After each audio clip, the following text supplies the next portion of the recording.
My name is Lakshmi. I'm a journalist. Now, the second question is Muslim men are allowed to marry 4-5 times, I think, and they don't require their wife's permission, the first wife's permission to marry. I mean, correct me if I'm wrong, to marry more number of times. So I actually don't see any logic in this because I believe it's one man, one woman. That's the institution of marriage. So please clarify. Thank you. Now coming to your second question. In Islam, men marry 4 times, 5 times, and they don't ask permission from the first wife. Why? As far as polygyny is concerned, a man having more than one wife, Islam is the only religion, and Quran is the only religious scripture on the face of the earth which says marry only one.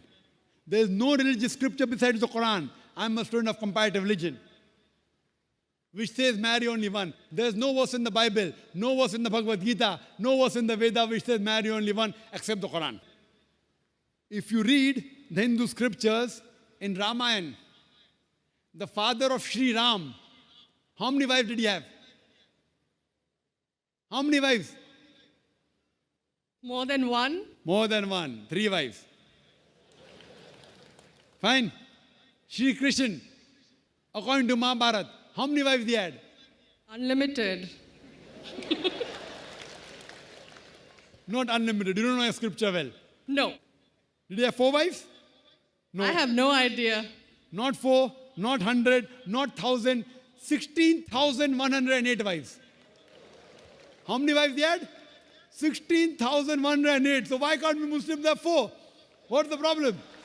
When Shri Krishna can have 16,108 wives, why can't we have 4?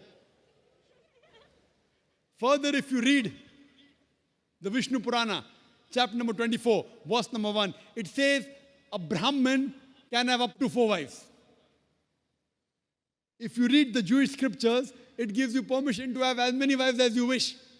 If you read the Christian Bible, it gives you permission to have as many wives as you wish. If you read the Bible, Abraham had 3 wives. Solomon, how many wives he had? He had 700 wives. It is later on, the church has put a ban that Christians should marry only one, not the Bible. It is the Jewish community married more than one wife. It was in 1950 that chief rabbi passed a synod that Jews should marry only one. So it is the rabbi, not the Jewish scriptures. And according to Hindu scriptures, you can marry as many as you wish. It is the Indian government in 1954 passed a law called the Hindu Special Marriage Act. Hindu Special Marriage Act, which says Hindus should marry only one. It is not the religious scripture. It is not Bhagavad Gita. It is not Ramayana. It is not Mahabharata. It is not Veda. It is the Indian Penal Code. The Indian government, which has passed a law in 1954 that Hindus should marry only one. But according to the statistics of the status of the women in Islam, if you read the government documents on page number 66, 67, it says that Muslims do polygamous marriages. You know what is the percentage in India? 4.3%. How much? In India, 4.3% of the Muslim men do polygamous marriages. A statistic between 1951 to 1961. Hindus, how many? 5.06. 0.7% more than the Muslims in India. According to the Indian government, even though it is prohibited according to the Indian law, yet they do more polygamous marriages than the Muslims. Why? Now, let's analyze what does the Quran say. Quran says in Surah Nisa, chapter 4, verse number 3, marry women of your choice in 2s, 3s or 4s. But if you can't do justice, marry only one. This statement, marry only one, is only given in the Quran and no other religious scripture. It says, marry women of your choice in 2s, 3s or 4s. But if you can't do justice, marry only one. So if you want to marry more than one woman, one of the criteria of the Quran is you should do justice. If you can't do justice, you should marry only one. Now, what are the reasons, logical reasons a person can think that why has Islam permitted certain men to have more than one wife. Many non-Muslims think it is fard. It is compulsory for a Muslim man to have more than one woman, to have more than one wife. It's not compulsory, it's optional. It's not fard. It's not compulsory. How many Muslim men do you know who have more than one wife? How many do you know, sister? How many do you know? A few. How many? A few Few again. means 1, 2, 3. How many? Yeah, at least about 3. About 3. Have you heard of Dharminder? Yeah. How many wives he has? 2. Muslim or non-Muslim? Non-Muslim. Non-Muslim. Your previous chief minister, what's the name? Jayalalitha. Yes. Hindu or Muslim? Hindu or Muslim? Hindu. Hindu, fine. Now these are famous personalities. Fine. How many famous personalities you know in India who have got more than one wife? The 3 you know may be locality, fine? Yeah. Local, maybe friend in your neighborhood, maybe your colleague. In India, there are more non-Muslims having more than one wife than the Muslims. Now let us understand what are the logical reasons. Come back to logic now. Now, by nature, if you ask any medical doctor, he will tell you, male and female are born in equal proportion. Girls and boys are born in equal proportion. But any medical doctor, any pediatrician, any children doctor will tell you that the female sex, the female child is stronger than the male child. That's the reason there are more deaths in the male children as compared to female children. So in children's age itself, the female children are much more than the male children. As life goes on, there are people dying due to accidents, due to alcoholism, due to war. There are more males dying as compared to females. Today, if you analyze in the world, there are more females in the world as compared to males.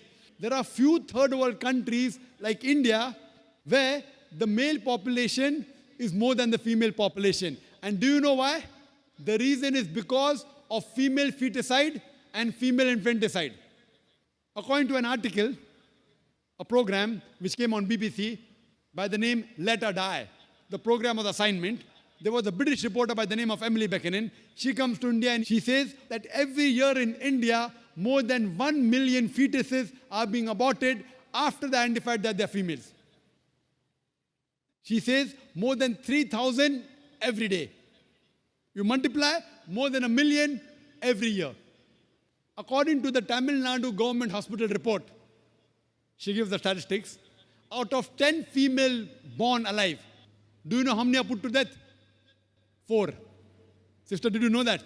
Tamil Nadu, your state, your beloved state, according to the government statistics, out of 10 females born alive in the government hospital, 4 are put to death. There are billboards put in Rajasthan and here, which says that spend 500 rupees and save 500,000 rupees. You know what does it indicate? Spend 500 rupees, do ultrasonography, do amniocentesis, identify the child you're carrying is a female, abort her, and save 5 lakh rupees, 500,000 rupees. Maybe a couple of 100,000 upbringing her, and the remaining 100,000 in dowry. If you stop this evil practice in India, our beloved country, stop the female infanticide, stop the female feticide. Even in India, the population of female will be more than the male population. If you see the rest of the world, if you see New York alone, there are 1 million females more than males. In USA alone, there are 7.8 million females more than males. In UK alone, there are 4 million females more than males. In Germany alone, there are 5 million females more than males. In Russia alone, there are 9 million females more than males. And God alone knows how many millions of females are more than males throughout the world. Suppose I agree with your philosophy, sister, you said, 1 man, 1 woman. If I agree with you, sister, with your philosophy, 1 man, 1 woman. And suppose my sister happens to be in America, or your sister happens to live in America. And suppose the market is saturated. 1 man, 1 woman, saturated. Yet there will be 7.8 million females who will not find life partners. 1 man, 1 woman. Now the option for these 7.8 million females is either marry a man who already has a wife or become public property? You say, Dr. Zakir Naik, public property, such a harsh word. Sister, it is the most sophisticated word I can use. I cannot use a more sophisticated word than public property. According to the statistics of America, do you know, on an average, a man, before he settles down with a wife, he has 8 different sexual partners. Do you know that? On average, 8. Some may have 1, some may have 10, some may have 28 sexual partners before he settles down with one. So the only option remaining, so if my sister happens to live in America, or if your sister happens to live in America, and the option is given to her, and suppose the market is saturated, every man has found a woman for himself. And unfortunately, if my sister, or if your sister happens to be one of the women who has not found a life partner, the only option for them is either marry a man who already has a wife or become public property. Any modest woman would opt for the first. Sister, what would you opt for your sister? Marrying a man who already has a wife or become public property? My sister's too young to be married, so When she grows up and if she happens to go to America, or if you happen to be in America, third choice. what would you prefer for her? You're the elder sister. Would you prefer her becoming public property or marry a man who already has a wife and get equal rights? In Islam, if you have a second wife, you give equal rights. In America, the public property has got no rights. She's degraded. She's dishonored. In Islam, she has an equal right. She gets honor. What would you prefer for younger sister when she grows up? Sometimes it's difficult to speak the truth, sister, correct? Especially in front of such a large audience. Anyway, I've got your answer, sister. Thank you. And your silence speaks for that. So that's the reason in Islam, sister, men have been allowed to marry more than one wife is to protect the woman, not to degrade her. Regarding a question, is it compulsory that the husband should take the permission of the wife? It's not compulsory because if she wants to protect, if that man wants to protect another woman, a normal woman, I agree with you, sister, no woman under normal circumstances would like to share the husband. You have to agree. This is human nature. But if the woman is a good Muslimah, is a good Muslim woman, what she says, let a small loss take place to prevent a big loss. She will say, I know sharing my husband is a loss for me, but I would prefer letting a small loss take place for me to prevent my sister becoming public property. She's a good human being. So she would surely give permission to the husband to marry a second woman, if she's a good Muslim woman. But taking permission is not fard, it is preferable. But at least informing is a requirement so that he does justice between the two wives. Hope that answers the question, sister. Thank you.